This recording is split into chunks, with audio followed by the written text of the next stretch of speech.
It had been months since I left. I didn't say goodbye. I didn't leave a note. I didn't even turn around to look at her one last time.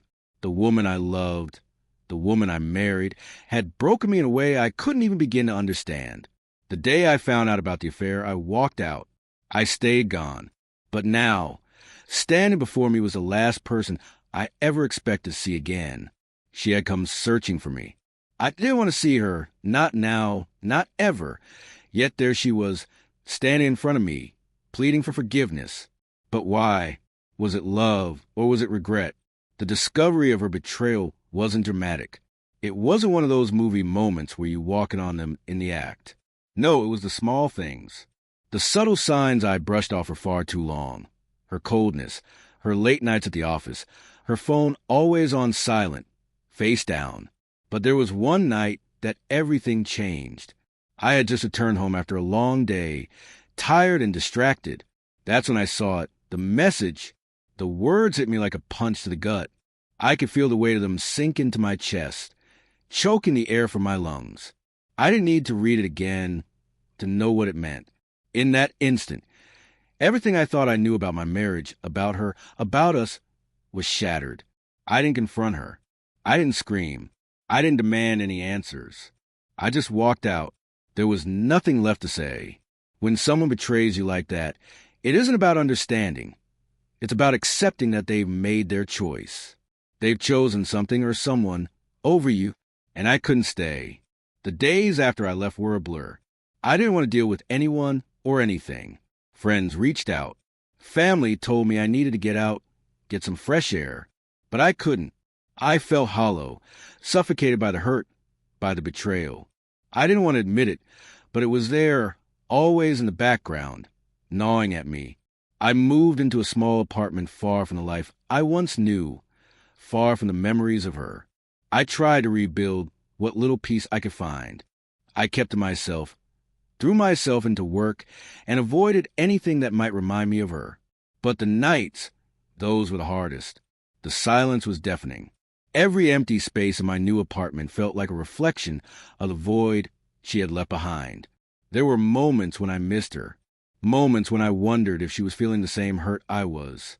But I quickly reminded myself she had made her choice. She had crossed a line, and there was no going back. Then, about 6 months later, I received a message I didn't expect. Her name flashed across my phone. For a moment, I froze. The mix of emotions I felt was overwhelming. Anger, confusion, disbelief. What could she possibly want now? After everything? After I left without a word? Why was she reaching out? Was it guilt? Was it regret? I debated for a long time before I decided to respond. Part of me wanted to ignore it completely, to block her out of my life once and for all. But another part of me, the part one hated to admit even to myself, wanted to know, needed to know. What did she have to say? I told her to meet me at the cafe we used to go to. It was one of the few places I knew where I wouldn't be suffocated by memories of her. I arrived early, sitting at a table in the back corner, pretending to be calm, but my mind was racing. When she walked in, it took everything in me not to turn and leave. She looked the same, but not quite. Her hair was shorter now, and there were subtle signs of exhaustion under her eyes. It was like she had aged 5 years in the months we'd been apart. When she saw me, her eyes welled up with something. Regret, maybe, or guilt. She sat down, looking down at her hands. Her voice was barely a whisper. "Thank you for meeting me," she said. I didn't say anything. I just sat there, staring at her. I had spent so many months imagining what I would say if I ever saw her again. But now, sitting across from her, I couldn't find the words. The hurt was still there, raw and fresh. She spoke again, her voice trembling. "I've missed you. I know what I did was wrong, and I regret everything." I wanted to believe her. I wanted to believe that the woman sitting in front of me, so vulnerable and broken, was the same woman I once loved. But the truth was, she wasn't. She wasn't the same, and she never would be again.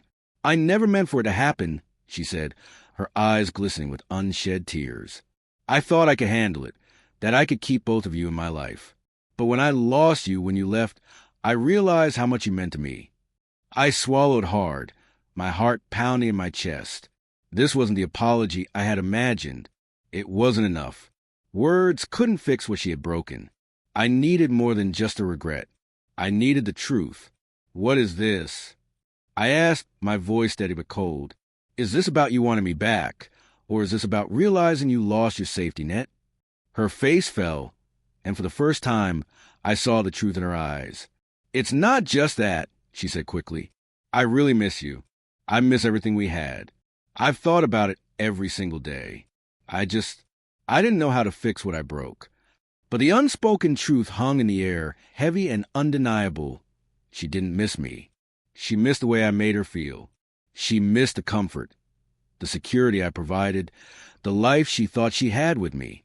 But it wasn't love. It was regret. And that's when everything clicked into place. She didn't come back because she couldn't live without me. She came back because her backup plan had failed her. Her new life hadn't turned out the way she'd hoped, and now she wanted to make sure I was still an option. I stood up, feeling the weight of the realization settle over me. The clarity was overwhelming. I can go back. Not now. Not ever. I think you should go, I said. She didn't argue. She didn't try to convince me otherwise.